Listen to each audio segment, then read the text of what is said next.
नमस्ते सभी ऑनलाइन विद्यार्थियों का, मेरे दोस्तों का मैं तहे दिल स्वागत करती हूँ। आप मेरे विद्यार्थियों से ज़्यादा मेरे दोस्त हो, मैं आपकी दोस्त हूँ। बहुत खुशी हुई बताते हुए खुशी हो रही है कि कल वर्ल्ड नर्सिंग डे था और आप सभी जानते हैं कि ये सब परिचारिकाएं, सब नर्सेस कंधे से कंधा मिलाकर इतना कार्य कर रही हैं और मुझे आशा है कि हमारी टेक महिंद्रा फाउंडेशन के भी काफ़ी नर्सेस हैं, वो भी जॉब पर होंगी ज़रूर और अच्छा कार्य कर रहे हैं।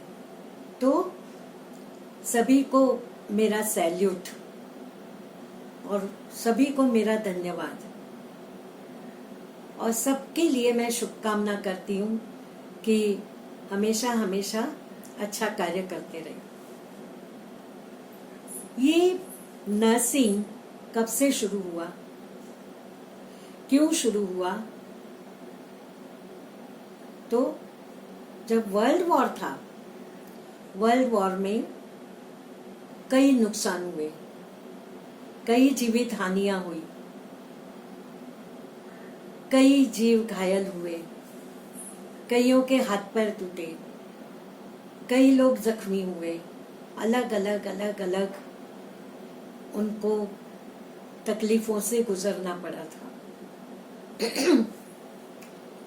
ये एक ऐसी महान महिला हमें मिली तभी जब सच्ची जरूरत थी। वो महिला फ्लोरेंस नाइटिंगेल, ये ऐसी महान माता, उन्होंने ऐसा कार्य किया, बहुत लोगों की सेवा की, जख्मों को साफ किया, उनको बैंडेज किया, उसका दर्द ठीक किया, उनसे बातें की और उनकी बहुत सारी तकलीफ़ें दूर करने की कोशिश की, बहुत सारी सहायता की उनकी।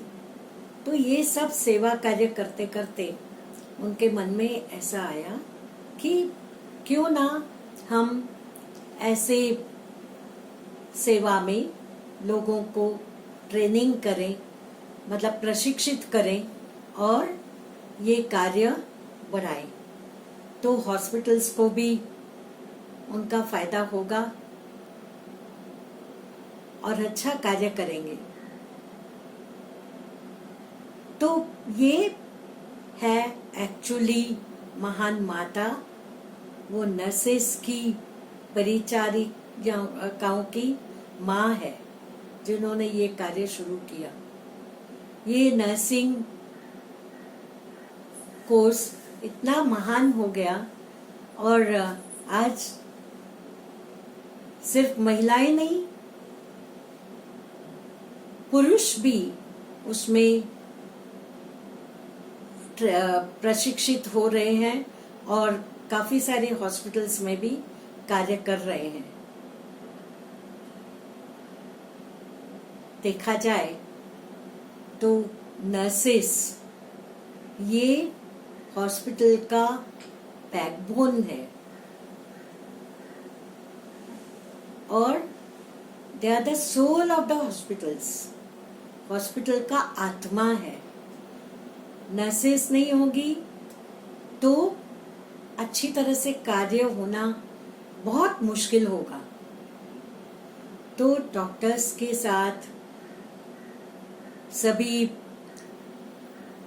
जो कर्मचारियों के साथ, प्रशासन के साथ कंधे से कंधा मिलाकर काम कर रहे हैं और पेशेंट्स की जो सहायता है वो अच्छे ढंग से निभा रहे हैं।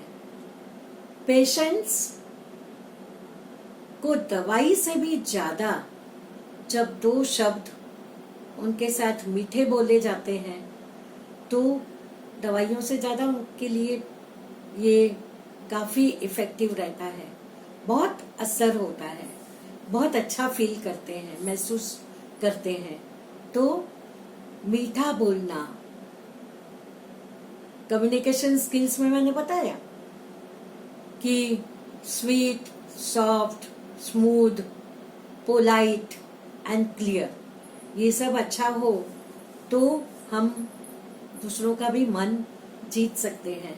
जितना मीठा जबान में हो उतने हम लोगों के साथ जुड़ जाते हैं, नाते रिश्ते अच्छे बन जाते हैं। तो आइए हम ये नर्स, NURSE, नर्स, इसका पूरा डेफिनेशन समझेंगे। मुझे अच्छा लगता है ये ज्यादा से ज्यादा आपके साथ शेयर करना, यही सच्चा कम्युनिकेशन है। नर्स, ये नर्स का जब मैं आपको अल्फाबेटिकली मीनिंग बताती हूँ, डेफिनेशन बताती हूँ, ये नर्सेस के लिए तो है ही यूजफुल, लेकिन जो भी अलग अलग स्थानों पर, अलग अलग ऑर्गेनाइजेशंस में, अलग अलग BPO में काम करते होंगे, मॉल्स में, मार्केटिंग में, जहाँ भी कंपनियों में काम करते हैं, वो उनके भी लिए उतना ही उपयोग है ये शब्दों का। तो N फॉर नोबल, हम जो भी कार्य करते हैं वो कार्य महान होता है, और ये नर्सिंग भी वैसे महान कार्य है जो हम यहाँ पर आपको ट्रेनिंग देते हैं और आपको बताते हैं। आप देखते भी हो हॉस्पिटल्स में जाकर कि कितना महान कार्य है ये। तो नर्स, N फॉर नोबल, महान, थोर, बहुत बड़ा कार्य है। जो भी काम, जो भी कार्य आप हाथ में लेते हो, करते हो, महानता से वो महान ही होता है। Neatness, N for neatness, neatness अगर हम में हो, अच्छे ढंग रंग से रहना, अच्छा पोशाक करना, जो पोशाक जो भी ऑर्गेनाइजेशंस में, हॉस्पिटल्स में जो भी आपका यूनिफॉर्म है वो अच्छे ढंग रंग से पहनना और क्लीन और नीट रहना, नीटनेस। तो आप ज्यादा लोगों को अपने करीब खींच सकते हो, नीटनेस। और आगे बढ़ेंगे तो यू फॉर अंडरस्टैंडिंग, समझना, एक दूसरे को समझ लेना। कभी कभी बहुत सारी चीजें होती है कि हम किसी को समझ नहीं लेते, तो उसमें गैर समझ भी पैदा हो जाते हैं, मिसअंडरस्टैंडिंग आ जाती है, रिश्ते नाते खराब होते हैं। तो एक दूसरे को अंडरस्टैंड करना, समझना बहुत बड़ी बात है, और हमारी कार्य पद्धति को भी अच्छे से समझ लेना, और हमारी गलतियां हो उनको समझ लेना। हमारे जो कार्य पद्धति है, क्या काम कब करना है, कैसे करना है, क्यों करना है, ये सब बातों को समझ लेना। पेशेंट्स को समझ लेना कि उनकी जरूरतें क्या है, उनको उनके साथ बर्ताव कैसा करना चाहिए। तो ये अंडरस्टैंडिंग। यूनिफॉर्मिटी, यूनिफॉर्मिटी मतलब एकजुट रहना। तो उसमें जात पात धर्म भेद कुछ भी नहीं, सिर्फ मानवता। तो हम लोग सब, man is a social animal, man is a rational animal, हम लोग सामाजिक प्राणी हैं और बुद्धिजीवी प्राणी हैं। तो हमें एक दूसरे से मिलजुल कर ही रहना है, तभी हमारा हर एक कार्य सक्सेसफुल होगा, हमें यश मिलेगा। तो यूनिफॉर्मिटी, कभी भी एक दूसरे के साथ भेद नहीं रखना चाहिए। सब हम एक समान है, ऊंच नीच, गरीब श्रीमंत, कुछ भी नहीं। हम सब इंसान हैं और एक दूसरे को एक दूसरे की जरूरत होती ही है, तो हमको एक दूसरे से मिलजुल कर रहना है, एक दूसरे की सहायता करनी है। R for respect. Respect reciprocity है, वो भी गिव एंड टेक। हम जैसा बीज बोएंगे वैसा हमें फल मिलेगा। अगर हम रेस्पेक्टफुल दूसरों से रहें, इज्जत से बात करें, उनको कभी भी हम लोग किसी भी शब्दों से दुखापत ना दें और अच्छी तरह से सोच समझकर लफ्ज इस्तेमाल करें, शब्द इस्तेमाल करें, तो हमें भी उन इज्जत ही मिलेगी ना। अगर हम हार्श रहेंगे, कर्कश हमारा बोलना होगा या हम किसी की सुनेंगे नहीं, तो हम हमारे कार्य पद्धति में बराबर नहीं रहेंगे, टाइम पर नहीं आएंगे, टाइम से नहीं जाएंगे। टाइम से नहीं गए तो चलता है, क्योंकि थोड़ा सा ज्यादा 19-20 काम इधर बिधर हो गया थोड़ा ज्यादा, तो कुछ बिगड़ता नहीं है। आपे अच्छी हमारी पहचान होती है, तो तभी हमें रिस्पेक्ट मिलता है। टाइम, शिष्टाचार, नीटनेस, ये सब बातें अगर हमें हो और अच्छा कार्य करना, अच्छी तरह से मिलजुल कर रहना, तो हम इज्जत पाते हैं, अपने कार्य में सफल रहते हैं। रियलाइजेशन, रियलाइजेशन खुद को पहचानो, खुद की खूबियां क्या है, खुद की खामियां क्या है। खूबियां है तो उनको और ज्यादा बढ़ावा दो और अच्छे बनो। अगर खामियां है, कुछ गलत बातें हैं, उनको सुधारो और दूसरों को भी रियलाइज करो, खुद को भी करो, दूसरों को भी करो कि दूसरों की क्या जरूरतें हैं, उनको भी पहचानो। पेशेंट्स के साथ या क्लाइंट्स के साथ, कस्टमर्स के साथ या अपने बॉसेस के साथ, अपने वर्कर्स के साथ हम कैसे रहें, उनको भी, उनके भी नेचर के मुताबिक आप, अगर उनका कुछ गलत नेचर है तो मैं नहीं बोलूंगी कि उनके साथ गलत आप भी बनो, नहीं, लेकिन उनको रियलाइज करो। कभी कभी ऐसा हो जाता है कि डांट खानी पड़ती है, क्यों, तो वो भी सोचो, पहचानो कि उनके ऊपर भी कुछ बहुत सारा काम होगा या हमारी गलती होगी, इसलिए कुछ डांटा होगा, हमारी मिस्टेक हम सुधारें। हमेशा पॉजिटिव रहो तो हमारा काम अच्छा बनेगा। एस फॉर सिस्टमैटिक, सिस्टमैटिक या रहना यानी पद्धत, हमारी कार्य पद्धति अच्छी होनी चाहिए और हमारे रहन सहन अच्छे पद्धति से होना चाहिए, हमारा कम्युनिकेशन अच्छे पद्धति से होना चाहिए, हम जो चीजें यूज करते हैं, जहां पर भी काम करते हैं, उन चीजों का इस्तेमाल अच्छे ढंग से सिस्टमैटिकली उनको यूज करना चाहिए। तो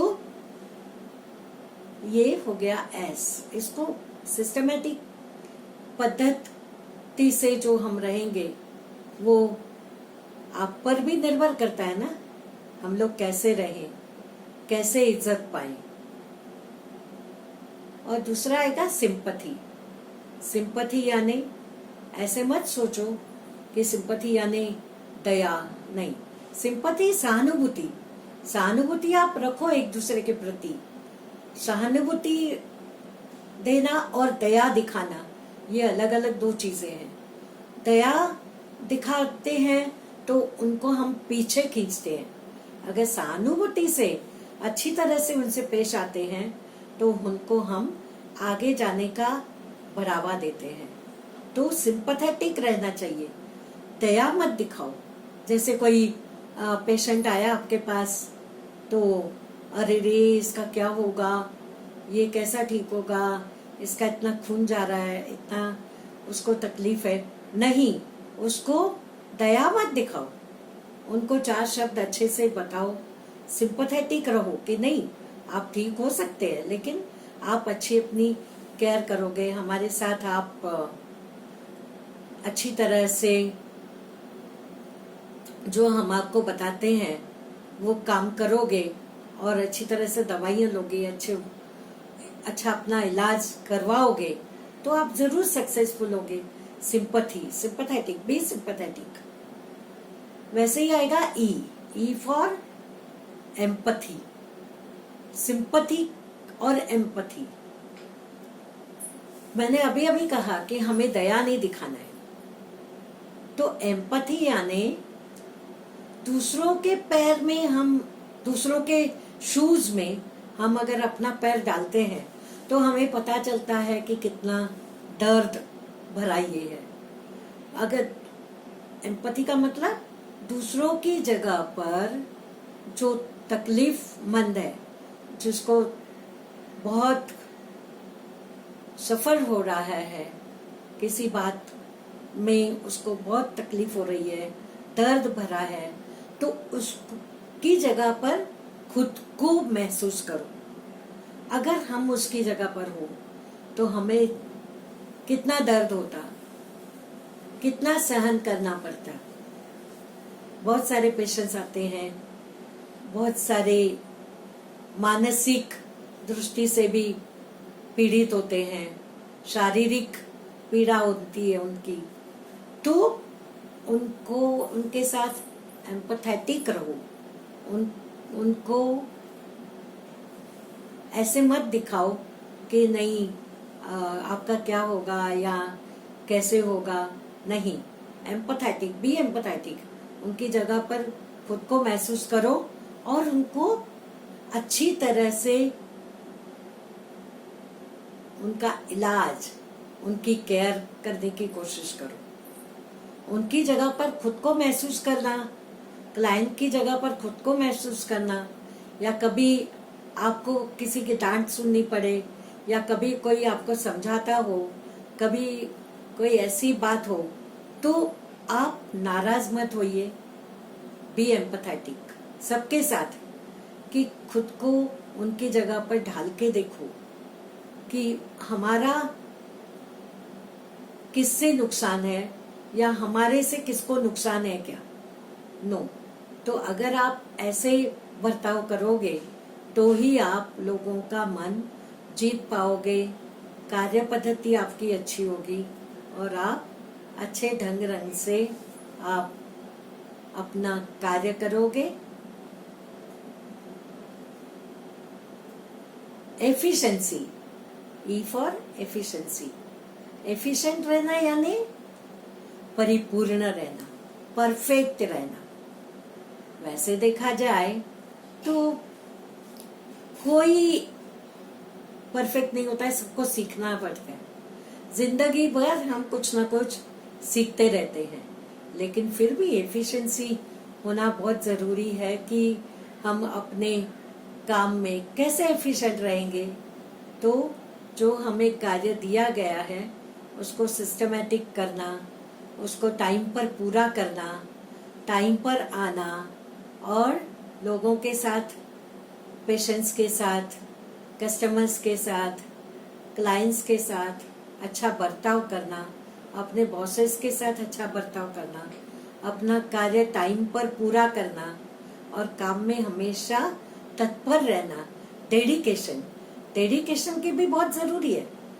आप डेडिकेटेड होगे तो ही आप अपना काम तत्परता से पूरा करोगे। तो ये मैंने नस के बारे में आपको जो कुछ बताया, मुझे आशा है कि आपका ये अच्छा फायदा होगा, बहुत ही अच्छा उसका आपको उपयोग होगा, यूजफुल होगा। तो धन्यवाद, जरूर फायदा उठाइए।